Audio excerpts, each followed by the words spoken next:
The long-awaited sequel to my 2 years old dart testing video. A mysterious no-name manufacturer dart shows up on Walmart shelves, and I think Dart Zone just created the best full-length dart ever made.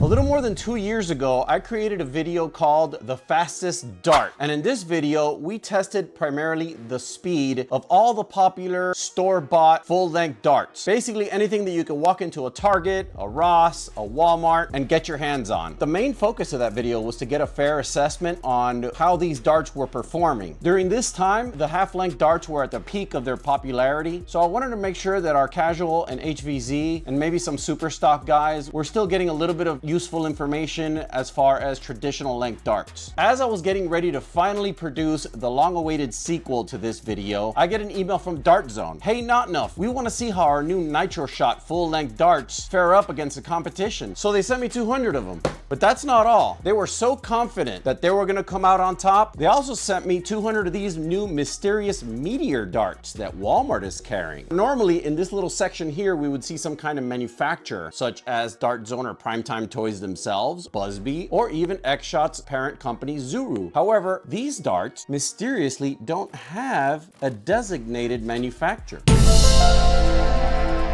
I thought this all couldn't come at a better time. So what I decided to do, we are gonna compare these two in traditional format. We'll do the speed tests and the accuracy tests. But I think you guys have also waited long enough for part 2 of that original video. So in addition to comparing these two against each other, I decided to throw in a couple of other competitors, mainly darts that are still available at stores nowadays, like the new X-Shot waffle style dart. These darts are pretty cool. They started showing up when the new X-Shot skins line launched, and then subsequently started coming with almost every other blaster that they put out, including the lock blaster. I also had a package of these AccuFakes. These you can buy them just about anywhere. There's a little buzz going around that these are actually pretty decent. Ever since Nerf shut down production of their own AccuStrike darts, the community turned to the aftermarket for a solution, and the aftermarket delivered. You can get these at anywhere from Temu to AliExpress, Alibaba, Banggood, any of those Chinese sites. We got the good old chili darts, which are still available. You can get these just about everywhere. I haven't seen the package of full-length Ember darts anymore at Walmart. Just to stay true to the actual accessibility of purchase for these kind of darts, we'll stick to what you can find and what you can get. I wasn't able to find any of the Busby darts separately, and I don't know what the heck happened to the darts that came with my Easy Fire rifle. I'm pretty sure we'll get to testing those at another time. If not, if there's any of you guys that were able to test those against any of the darts on this table, let me know what you thought. Few things, we won't be testing any of the Air Warriors Busby darts. Those things won't even load onto a sealed breech blaster. If you saw our first video from 2 years ago, you'll notice that that was one of the inherent flaws for that one. And as far as the newer Air Warriors waffle darts, as I said earlier, I have somehow lost all of the darts that came with my Easy Fire rifle. Probably might have donated them to a community pool a while back while at one of the local Nerf games. So I would be looking forward to your comments on how those darts are comparing to the ones in this video that I was able to test. Absolutely, positively, we'll be staying away from elite darts. If you have watched any video on YouTube with any kind of objective information on those darts, they are pretty much liquid garbage, not even worth doing for their embarrassment. That's how bad it is. As far as the platforms that we're going to use for testing, I decided to go with 2 blasters instead. I thought 3 was a little bit overkill last time, since technically darts are going to perform pretty consistently for the most part. In fact, what I decided to do this time is limit the amount of variables. So I decided to go with just 1 pump action sealed breech blaster and 1 super stock performance flywheeler. For our pump action rifle, we decided to go with none other than the original Dart Zone Max Striker. This blaster is in stock configuration. I wanted to make sure that we can get accurate off-the-shelf numbers. The only thing I did differently here is I put one of the Not Enough Nerf T-cars at the end. It is basically just a standard 6-line P-car, 3D printed. Our blasters will be supported on a tripod while we're shooting, so we could also limit those variables variables as well. For flat wheelers, we decided to go with none other than my slightly modified Spectrum. This blaster has been optimized to run from a 1S all the way to a 3S. Today we're going to be running a 2S, which is 7.4 volt lithium ion battery pack. This blaster was designed to run full length mags for HVZ. I think 7.4 volts will put it at a performance range comparable to what the Max Striker does stock. Crush is just about a millimeter tighter than stock at 40 millimeters, so it's not going to be destroying the dart. So it's just going to be a moderately competitive crush for this test. Again, it'll keep those tolerances and those variables controllable, which is what we want to get accurate results. But enough of all that. Let's get to what we came to do. Let's get to some testing.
Alright guys, so this is our setup and this is how we're going to do this. I have set up my tripod here with a specialized rest where I will be putting my blasters in order for them to be nice and stable. We have our target down there at 40 feet. And the way we're going to do the scoring, keeping it as simple as we can while still being able to acquire the best data for each dart. Think like a baseball strike zone. We're going to try to get all darts within the center frame of the photo. I'll use post editing to highlight the area we're looking for. If the darts enter the general area, we're going to call it 1 point, and if the darts hit one of the cans, which is the very center of the area, we're going to call it 2 points. That keeps it simple, and at the end of the day we could just accrue all the points and then pick a winner. We're going to do all our darts with our pump action Springer, our Max Striker, and then we're going to move on to our flywheeler. Let's get into it. Also, one last point, we're not reusing any darts from the previous tests. We're using only fresh darts for every individual test. This is to maintain the data as clear, as fresh, and as accurate as possible. Without further ado,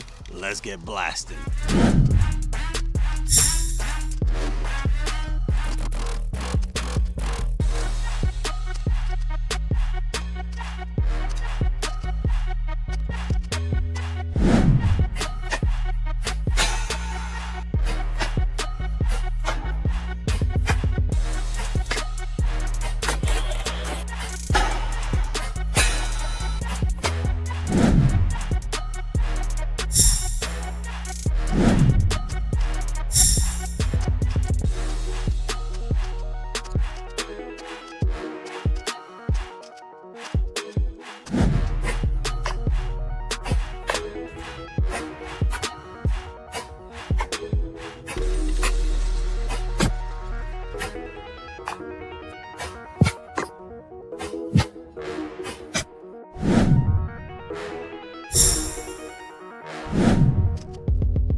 That was a lot to take in, but it's time to go over the numbers. So starting on the chronograph with springers, we got the good old reliable Chili's in first place with 156.57. In a distant second place, we got the Meteor at a 135.99 average. NitroShot right there in the middle at 123.95. And then it just goes down from there. We got the Zen Duo AccuDarts at 120.74 and the Skins right behind it at 120.12. One of the factors that plays into the physics of these darts is that they have a standard flush head. Pro darts typically tend to have a slimmer head than their body, allowing the dart to freely glide through a sealed breech or a barrel. With these kind of darts, oftentimes the actual head is causing excessive drag and therefore altering the FPS numbers. Of course, this strictly applies only to sealed breech blasters, which is what we use today for these tests. On our flywheel chronograph test, we saw a lot more of a consistent number. The Chili's back in first place for those at 138.25, NitroShot right behind it at 135.47, Zen Duo AccuDarts right behind that one at 134.34, Meteors at 126.62. those have a little bit of a bigger head, so I can see why that happened, and the Skins dart surprisingly at 120.12. Moving on to the accuracy tests with springers, at the top of the chart we have the NitroShots with 10 points. We have the Zen Duos, which surprisingly did pretty good compared to everybody else at 7 points, Chili's at 5 points, Skins at 5 points, and Meteors at 2 points. With the flywheelers, the NitroShots came in at 11 points. Those darts really do well with flywheels. Zen Duo again at 9 points right behind it. Chili's at 4, Meteors at 4, and Skins at 3. The good old reliable Chili's have proven to be a very versatile dart. As you can see with our chronograph, they perform well in a professional blaster as well as a modified flywheeler. Meteors didn't do too bad with the springers, but they certainly struggled surprisingly with the flywheelers. NitroShot had an above average performance on both, which I was happy to see because I really like how accurate that dart is, and that's what we're gonna get into right now. Holy smokes, guys. When it comes to accuracy, Dart Zone nailed it with this one. Kudos to their R&D department because they were able to achieve an outstanding level of accuracy without sacrificing a lot of speed. I mean, the NitroShots came in on second with the springers and right in the middle with flywheelers. That's not too bad for the incredible accuracy that these darts provide. I had a lot of fun shooting them. I was talking to my girlfriend about it. I'm on my way to go see her after this, and we're taking some blasters, and I told her, well, I'm bringing these NitroShots over. You gotta see this to believe it. Just plinking around the house, what whatever you point at, if you were shooting an elite dart, it's a hope and a prayer. With these darts, it's almost a given chance that whatever you're pointing at, even if you don't have sights, if you're pointing your muzzle in that direction, the dart is gonna fly there. It's pretty impressive, guys. In an age where all the attention has shifted to half darts, it's nice to see that full-length darts, which if you've been watching my videos by now, you know that I do have a soft spot for them, and I love full-length darts and I love full-length dart play, are able to perform this well is truly incredible. I remember when Dart Zone first announced that they were coming out with a new full-length dart, I was actually happy. If you watch some of my older videos, I'm always talking about how the premise of full-length darts going away was kind of sad, but it's nice to know not only are they not going away, but there's companies out there trying to make better products for our enjoyment. And Dart Zone definitely nailed it with this one. As far as the Meteor darts, who makes them? We don't know. It will remain a mystery. They're not terrible, but they're not good. They're just an average dart, in my opinion. If you can't find the Nitro darts in your area, or you don't have a way to order them online, I would say always stick to the Chili darts. They're reliable. They work in multiple scenarios, both pro, super stock, HVZ, low FPS, whatever you need them for. A well-rounded dart in the industry right now. The Zen Duo AccuDarts really surprised me. I was really happy. They had sent those to me last summer, I believe. I've held on to them for a while. I've just gotten really busy and I wanted to save them for this particular video, but I'm glad to finally have discovered that they're a pretty good dart for the most part, and they exceeded my expectations. Unfortunately, I can't say the same for the X-Shot darts. Those were coming around at the bottom of the list more often than not, and I would assume that those are just better left for the air pocket technology blasters that they make. They're probably optimized to work with those over anything else. And I gotta start working on the next video, so that's gonna wrap it up. I hope you guys enjoyed it. I'll see you on the next one. Stay blasting, foam fam.